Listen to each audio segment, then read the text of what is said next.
I haven't eaten for a long time, so I just... My 7-year-old grandson stole a 10-cent gum from the candy shop I run. Hearing the unbelievable reason for his actions, I was so shocked that I froze. I'm sorry. My husband slapped the gum out of the grandson's hand, who was about to cry while offering it. I won't forgive you. His expression was severe and full of anger. Then, in the next moment, he took an even more surprising action.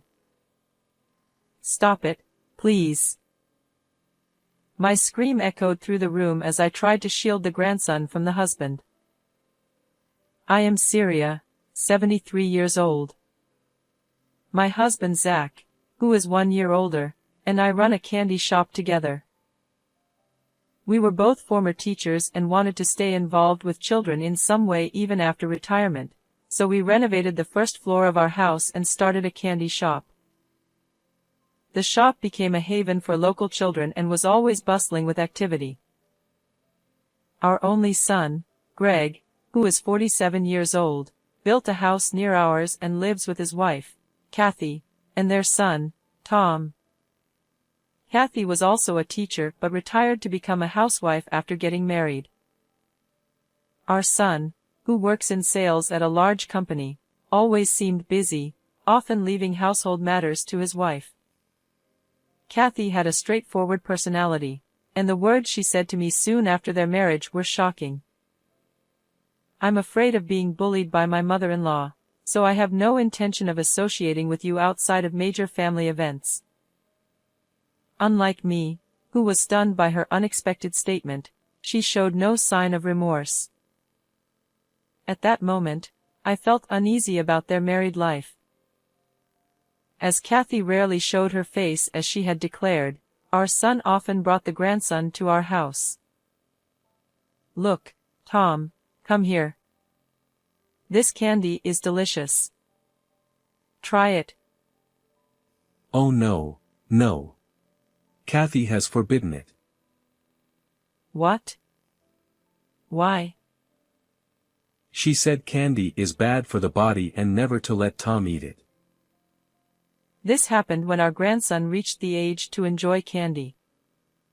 Even though I thought it would be good for him, I was unexpectedly refused. She seemed to manage the grandson's life and education with strict control. Knowing her serious and inflexible nature, I couldn't say anything. When Tom turned 5, Kathy became even more determined to prepare him for elementary school entrance exams, increasing her strictness. I don't think it's necessary to force him to take the exam, but if I say anything, it comes back 100-fold. Greg couldn't stand up to his wife and was completely under her thumb. I worry about Tom being so tightly controlled at such a young age. Despite my worries, our grandson was always cheerful and excited about the candy in our shop when he visited. Although our son initially hesitated to give him candy, he eventually started sneaking it to him. He seemed to think that a little enjoyment wouldn't hurt. I love this 10-cent gum. I want to eat 100 of them. You really love that, don't you? Actually, I loved it when I was a kid too. Greg began teaching his son how to make bubble gum, and they looked so happy together. If Tom is this happy, it was worth continuing the candy shop. Warm moments flowed that day. However, a few days later, Kathy stormed into our house with a furious expression. What have you done? You let Tom eat candy without my permission? She ranted as if a fuse had been lit. I manage everything Tom eats. I can't believe you let him eat such unhealthy stuff. Kathy, calm down. I apologize for giving him candy without telling you, but the candy here isn't unhealthy. Despite my words, she was too agitated to listen. Why would former teachers lower themselves to run a tiny candy shop? Don't you feel embarrassed? My husband's face darkened upon hearing her words. Wait a minute. Are you insulting us for running a candy shop? Despite Zach's angry glare, she acted as if nothing was wrong. Selling items worth only a few cents for a meager profit. It's just a hobby for the elderly. She sneered, completely looking down on us. The shop is about making children smile, not profit. Though anger bubbled inside me, I held it back for Greg and Tom's sake. Tom didn't get into his first choice school for the elementary entrance exam, but he got into the second choice. Grandpa, Grandma, I passed. Congratulations, Tom. You worked so hard.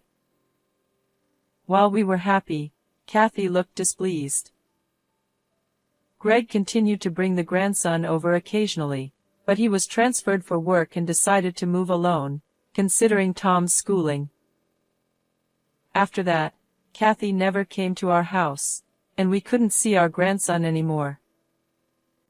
I'm worried about Tom being alone with strict Kathy.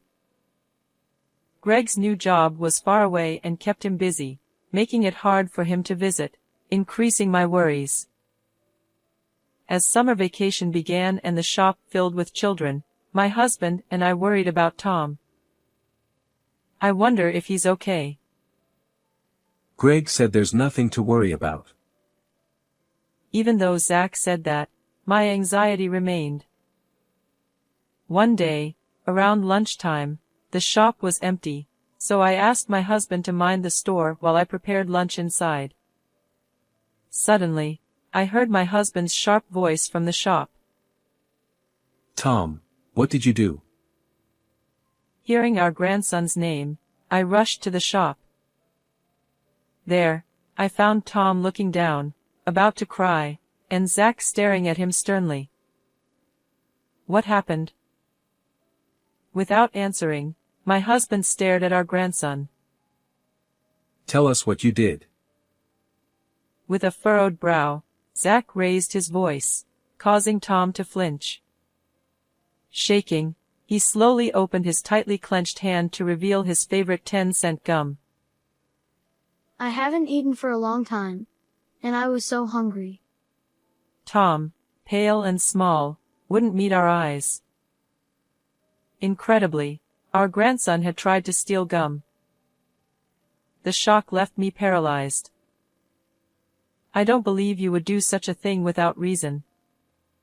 Can you tell us what happened?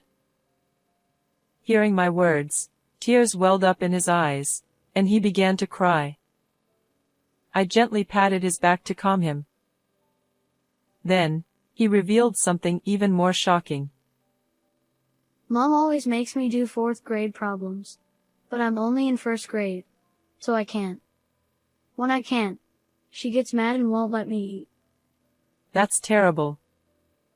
You can't solve problems for older kids. How can you eat then? He survived by eating school lunches, but with summer vacation, he hadn't eaten in 4 days. Mom always tells me to study and leaves. So I go to the park and drink lots of water to feel full. Unbelievably, Kathy locked the fridge to prevent him from getting food. Even worse, it seemed she turned off the water main, as there was no water available. In this heat, that's dangerous. Hearing this, my anger towards Kathy intensified. Grandpa, I'm sorry for stealing.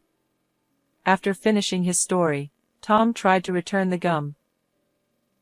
I won't forgive this. Zach, with bloodshot eyes and a red face, slapped the gum from Tom's hand. Then he raised his hand towards Tom's head. Stop. To protect Tom, I instinctively raised my voice.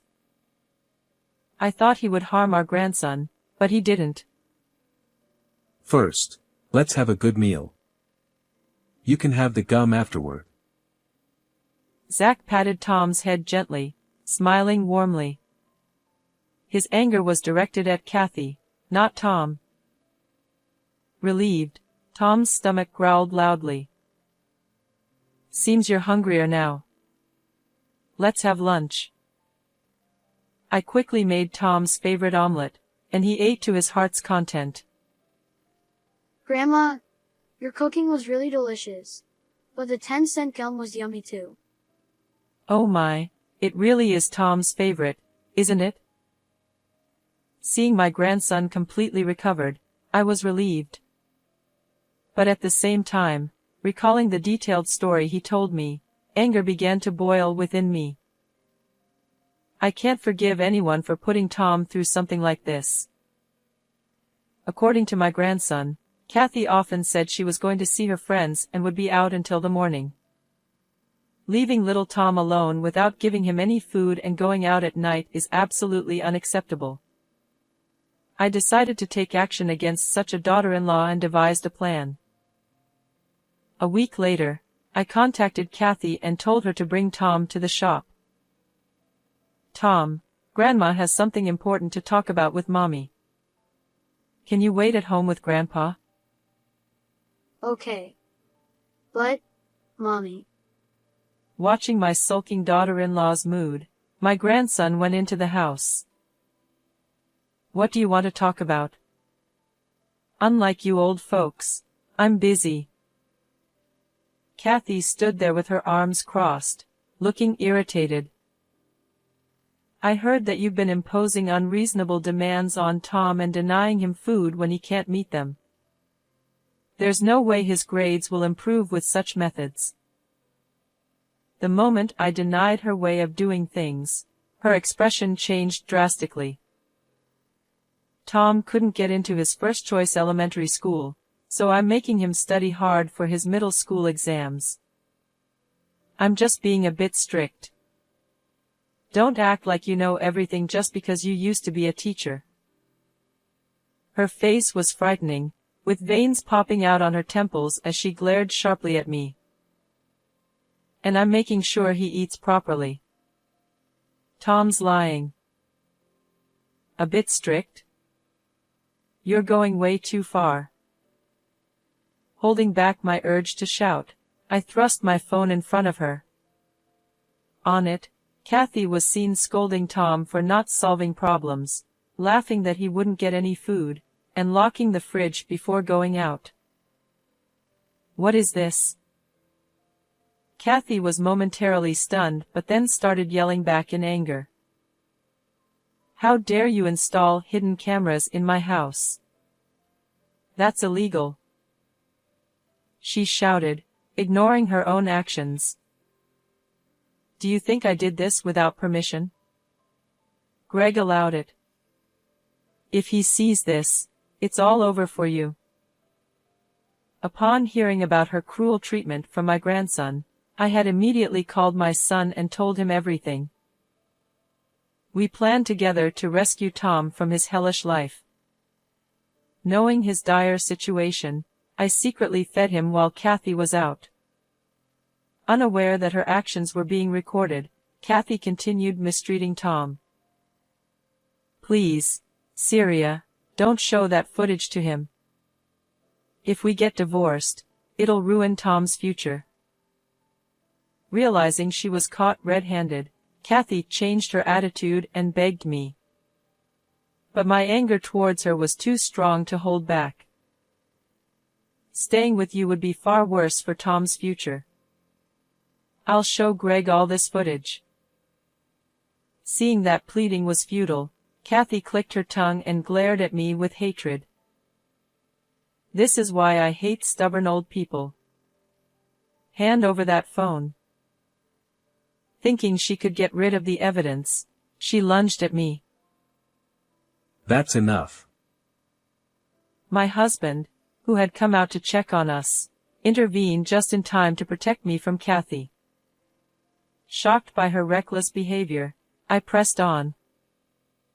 And you often left Tom alone to stay out until morning. What exactly were you doing? Suspecting something, I had investigated and discovered that Kathy was having an affair. I had photographed her entering and leaving a hotel with her lover. When I confronted her with the photos, she turned red with anger instead of being embarrassed. So now you're playing detective? What a waste of your former teacher status. For my precious grandson, I don't need any titles. I'm ready to become a demon for Tom. Though momentarily taken aback by my firm stance, Kathy quickly regained her composure. I planned to stay married until Tom's school fees were paid, but now that I've been found out, there's no point. Showing no remorse, Kathy smirked at me. Anyway, I was going to divorce Greg and be with him eventually. It was time to bring her down to earth. Unfortunately, your plan won't work. Your lover is married too. What? No way. He told me he was single. I had found out her lover was married and had lied to her about being single.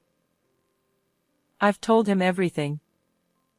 He begged me to keep it a secret from his family and said he'd break up with you. That's a lie. He wouldn't leave me. Kathy was in shock and disbelief. Wake up. You've been deceived. If I lose him, how will I go on? Kathy collapsed to her knees, stunned. I delivered the final blow. Greg is going to take Tom and divorce you. You'll have to live with the consequences alone. Wait a minute. Are you talking about alimony and money? I can't do that. I've been a housewife too long to go back to teaching. Despairing at my words, she fell to the floor, sobbing. Seeing her like that, I felt no sympathy. How can someone who couldn't even take care of their own child have been a teacher? Aren't you ashamed? Hearing my words, Kathy cried even harder. Later, my son and his wife officially divorced. Kathy was ordered to pay $30,000 in alimony and $300 a month in child support. Her affair cost her another $20,000 in compensation, and her lover's family found out, leading to another $20,000 in compensation from her. Burdened by debt, Kathy now works day and night and lives a life of hardship. Meanwhile, with Greg and Tom back home, my days have become busier. Welcome. Free and full of energy again, my grandson loves helping out at the shop. I look forward to continuing to protect our shop and living happily with my family. How was this story? Don't forget to subscribe to our channel. See you in the next video.